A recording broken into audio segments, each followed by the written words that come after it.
Esther Buerki, the passionate creator behind the book Living Without Fear, which has touched many lives, and the co-creator of the Amazon best-selling Inspired Journeys.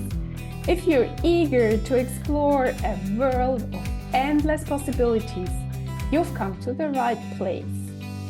Know someone who could use a dose of inspiration from today's episode?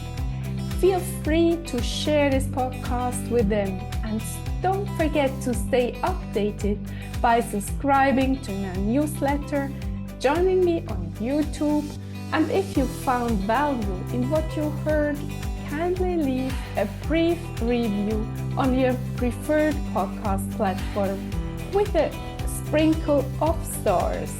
Your unwavering support truly warms my heart, and I'm deeply appreciative of each and every one of you.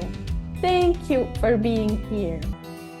And today, I'd like to teach you something important about love, because I needed to learn this when my two children started showing me that they don't agree with me any longer, or they don't like me.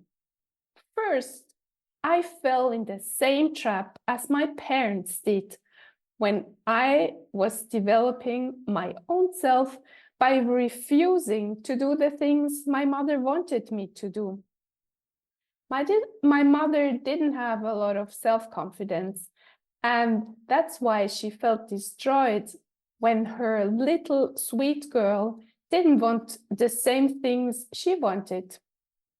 I remember her face got all angry, and she spoke in a tone that I can still hear today, telling me that I was the worst child on earth.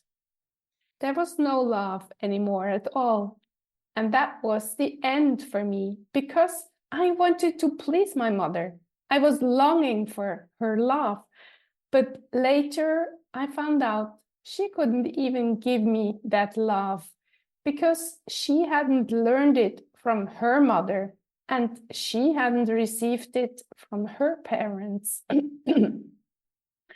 If you know this situation, if this sounds familiar to you, you may also know the predominant feeling that something is wrong with you.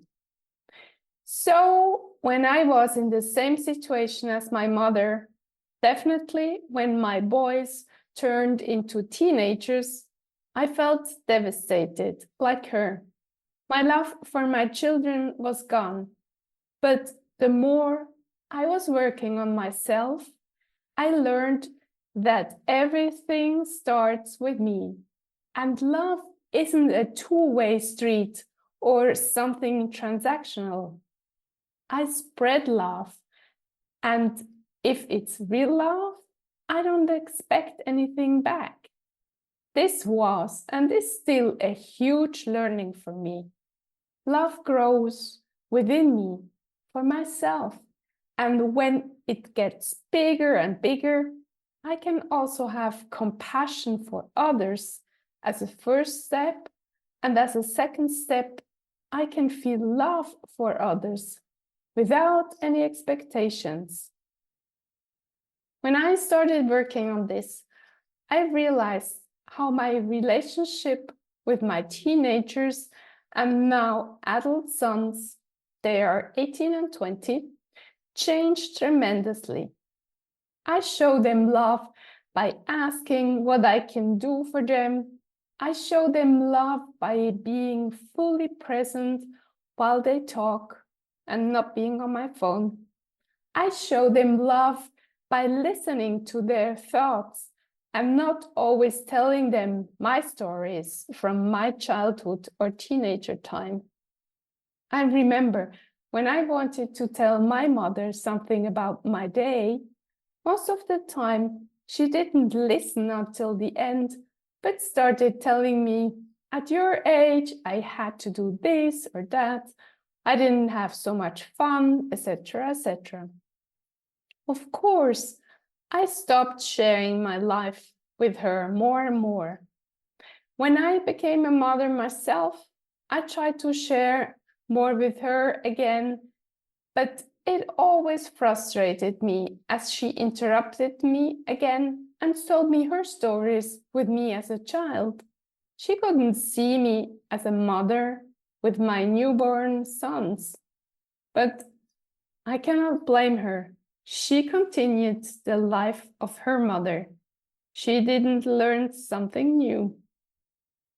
And I would have almost done the same as her if I hadn't started my self-development journey. My two sons taught me to learn that love isn't something transactional, but it is there without asking for something in return. And nowadays, this helps me a lot in my daily life. There are always people around me who don't like me. Some show it openly, others make me feel that they don't like me. But I always tell myself, it doesn't matter if someone likes me or not. The most important thing is that I love myself. And if I feel in sync with myself, I can also have compassion or even love for the people who show me their dislike. What people show you is always the attitude how they treat themselves.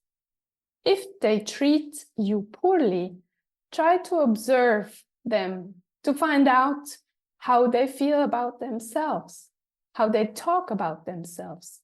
And I guarantee you, you will discover that it's never about you, how they react, but about themselves. And it's about what is in their mindset, or it's an expression of their actual mood.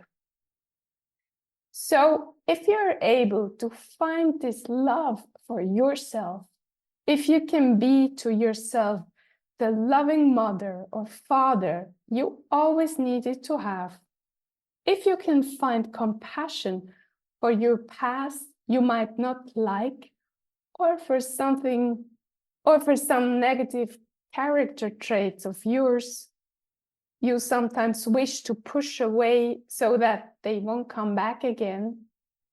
If you can do some of this and feel better about yourself, you are on the right track. But don't expect that once the work done, you're healed. No, unfortunately not. It's an ongoing process. It's a lifelong journey. And the more time and effort you invest in it, the better your life gets. Suddenly, you'll realize that you're able to handle challenging situations you couldn't handle in the past. Suddenly, you'll realize you're not this thin-skinned person anymore who is devastated when someone treats you badly or who shows you their dislike. Suddenly, you realize that you get along with a person who was very challenging to you in the past because you accept her as she is and you don't expect anything back from her. This is such a relief, and all this goes back to how much love you can give to yourself. Is this all still challenging for you? I can give you some quick tools. When I started my journey, I told myself something positive whenever I felt I was treating myself badly and when I was blaming myself for something in particular, for something I did or said. Esther, I said, you're amazing. You don't deserve to be treated so negatively. You deserve being loved. Of course, this doesn't work if you do it one day or two. You need consistency. You need to do it all the time. I still do it. And when I don't do this work, I feel my energy drops and I start entering a negative thought spiral. But the earlier I can get myself back on track, and with track I mean on the path of self-love and compassion, the faster I'm able to get back to a beautiful state of mind. Most of the people start with this process, and I'm not excluded, but they don't continue. In my case, I've been searching for years and years for tools or teachers or concepts to suffer less, and I always understood what was needed, but I couldn't follow through. I stopped the work and fell back again in the self-pity hole or depression, and anxiety kicked in again. So that's why I want to encourage you. Start today again and don't stop. Be this loving parent to yourself as often as possible. I hope this episode helps you to understand better how true love works and what you need to do to love yourself. If you want to get coached on this, book a call with me. Use the coupon code TRANSFORMINGNOW to get a free discovery call. I also enjoy hearing from you what you've learned. Please share your thoughts on Instagram or YouTube. Thank you, dear listener, for spending your precious time with me and being open to transform your life. I cannot repeat it enough. In case you still feel worthless and nobody seems to like you, I tell you, you're amazing. I love you, and you're a gift to everyone who crosses your path. And please remember these sentences over and over again. Have an amazing day and talk to you next week.